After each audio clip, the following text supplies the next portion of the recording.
Жаздың аяғы. Түнге қарай ауа қапырық, аспан түнеріп, бірақ найзағайсыз. Ауыл шетіндегі тауға қарай қойларын айдап жеткен Нұрхан кешігіп бара жатқанын енді байқады. Шешем ұрсады-ау, деді ішінен. Тау бөктерінен қойларды төмен түсіріп келе жатқанда алыста жасырын жыра ішінен әлдебір ыңырсыған үн естілді. Адам үніне ұқсамайды, бірақ адам демей не дерсің? Нұрхан сәл аялдап тыңдады. Жүрегі дүрсілдеп, аяқтары тітіркеніп кетті. Жыра жаққа абайлап жақындады. Дыбыс анық естіле бастады. Аңырсыған, ауыр дем, әлсіз күбір. Жапырақ арасынан сығалап қарады да көзі шарасынан шықты. Ағаш түбінде бір көрпешенің үстінде жеңгесі Айнұр, шашы тарқатылған. Етегі сәл түрілген, көйлегі желмен жыбырлап тұр. Көздері жұмулы, тек өзі ғана.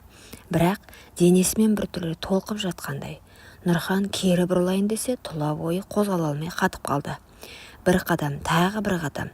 Көзі жеңгесінің бұтындағы оюлы іш киімге түсіп кетіп, ол неге жалғыз? Не болып жатыр деп сауалға тұншығып қалды. Жеңге, деді сыбырлап. Айнұр елең етті. Көзін ашқанда алдыда тұрған Нұрханды көрді. Көздері бір сәтке тоғысты. Айнұр ұялған жоқ, бетінде бұрмады. Керісінше көзімен үнсіз жалынғандай қарады. Сол көзқарас бәрін айтты. Көрдің бе енді, бәрі кеш, деді жай ғана. Нұрхан жақындады. Жеңге, кешір, бірақ мен де тоқтай алмай қалдым, деді. Сол түні таудың ішінде ешкім көрмейтін жырада қайны мен жеңге тағдырға қарсы шығып махаббат болды. Түн тым үнсіз еді. Таудан төмен қарай ай жарығы жап-жасыл шөптің бетін сипап, көлбеңдеп көлеңкелер түсіп тұрған. Сол көлеңке арасында екі бейне, Нұрхан мен Айнұр, үнсіз отырды. Сен ештеңе айтпа, жарай ма? Деді Айнұр ақырын. Сөзі жұмсақ, бірақ ішінде от бар. Бала күнінен Нұрхан осы дауысты басқа бір реңнен ғана естіп үйренген. Енді басқа. Мен неге осылай болдым, жеңге, деді. Нұрхан әлсіз жымиып. Сен кінәлі емессің, ештеңе болмағанда жүре бер, бірақ бұл кеш ұмытылмайды, деді. Айнұр ұзақ ауыр күрсінді, үндемеді, бірақ жүзіне үңілген Нұрхан оның жанарынан жылдар бойы жиналған жалғыздықты, жыламаған көздің жасын, тұншыққан нәзіктікті көрді. Бірақ сұраймын, неге сол жерде едің, жалғыз, деді. Айнұр көзін төмен салды. Біраз уақыттан кейін ғана ақырын сөйледі. Жанат тірі кезінде мен жалғыз болдым. Ол менен әйел емес, жұмыс күші сияқты көрді.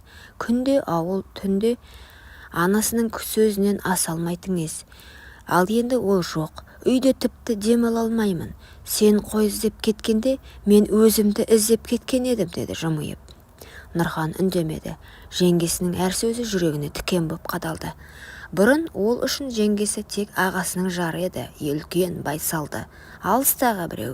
Ал қазір ол көз алдындағы шынайы әйел, жылап отырған, сағынышқа тұншығып, сүйлеуге мұқтаж жан. Сен енді бұрынғыдай көре алмаймын, деді Нұрхан. Көрме де, деп жауап берді Айнұр. Себебі мен де көре алмаймын. Сенің көзіңе қарасам, алғаш рет тірі адамдай сезіндім. Жап-жасыл төбе үстінде олар бір-біріне қарама-қарсы отыр. Аспанда жұлдыз, жерде екі тағдыр, тыйым салынған сезім. Ал ауыл олардан алыс, бірақ тыныш емес. Арада 2 апта өтті. Нұрхан мен Айнұр ештеңе болмағандай күн кешіп жүр.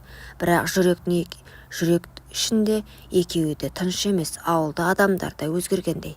Әсіресе Айнұрдың енесі Күлпіш күдіктене бастаған. Босқа күліп жүрсің, келін. Жаннаттың көзі жерге енді тиді ғой, қызықсың сен, деп күнде бір тиісіп өтетін болды. Айнұр үндемейді. Ішіндегі дауыл сыртқа шықпасын деп әр сөзіне шүкіршілікпен жауап беретін. Бірақ түн болса болды, сол жырадағы сәт, сол көзқарас, сол дем ойынан кетпейтін. Ал Нұрхан күнде кешкісін қой қайтарып жүріп, өзі де байқамастан сол жыраға барып отырады. Кейде алақанымен сол жерді сипап үнсіз күледі. Кейде өз-өзінен шошып, қолын сермеп жоқ дейді, бірақ жүрек бағынбайды. Бір күні Айнұр қойманың ескі сөресінен бір дәптер тауып алды. Қалтарыста қалып қойған екен. Сырты ескі ағаш үгіндісіне толы. Ашып қарады. Жаннаттың қолжазбасы. Бірақ соңғы беттерінде басқа жазу. Нұрханның қолы. Ол менің жеңгем, бірақ мен өзімді тоқтата алмадым. Сол бір түн менің шын өмірімнің басы ма, әлде соңы ма, білмеймін. Бірақ мен енді бұрынғы Нұрхан емеспін, депті. Айнұрдың жүрегі зір етті. Бәрін жазып қойған ба? Егер біреу көріп қойса не болады? Дәл осы сәтте сыртқы есік сықырлады. Айнұр жалма-жан күнделікті етегінің астына жасырды. Артынша Нұрхан кірді. Шаршаған, бірақ көзімен бір нәрсе іздеп тұрғандай. Сен бірдеме көрдің бе, Айнұр, деді ол. Жоқ, деді әйел көзін тайдырып. Бірақ Нұрхан жауаптан бұрын жүрек дүрілін сезді. Жеңгесінің бір сырды ұстап тұрғанын білді, бірақ ол да үндемеді. Сол түні ауылда бір әйел, Күлпәштің көршісі. Сәлиха апа аула ішіндегі терек түбінде екеуін көріп қойды. Айнұр мен Нұрхан бір-біріне тым жақын, көздері сөйлеп тұрған. Махаббат. Келесі күні таңертең ауылдың шетіндегі дүкенді сыбыс бастады. Естідің бе? Жеңгесі мен қайнысы. Жаннаттың суымай жатып денесі.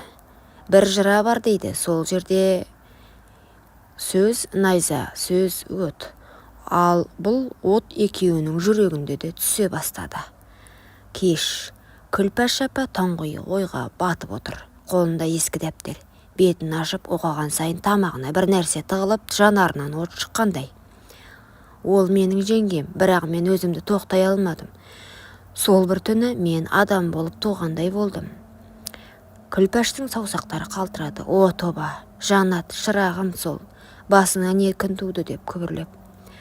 Ол келінін шақырмады, келініне бірде-бір сөз айтпады.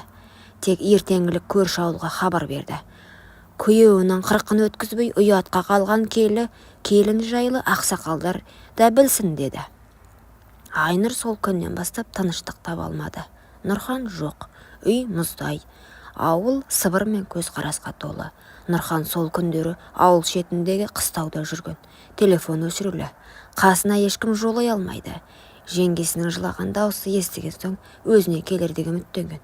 Бірақ бәрі басқаша болды. Сол кеште Айнұрдың бөлмесіне Күлпәш апа кірді. Үнсіз отырды. Сосын айтты. Қызым, мен бәрін оқыдым. Құдай сақтасын. Сен менің келінімсің, ал ол менің балам. Сендерге енді бұл ауылда орын жоқ. Не кетесің, не құрыйсың, деді. Айнұр жылады, бірақ ештеңе айтпады. Түн бөлмеде жалғыз. Қолы көне сандықты ашты. Ішінде Жаннаттың көйлегі. Сол көйлекті құшақтап жылады. Сосын шешім қабылдады. Келесі күні таңертең ауыл шу ете қалды. Нұрхан мен Айнұр жоғалған.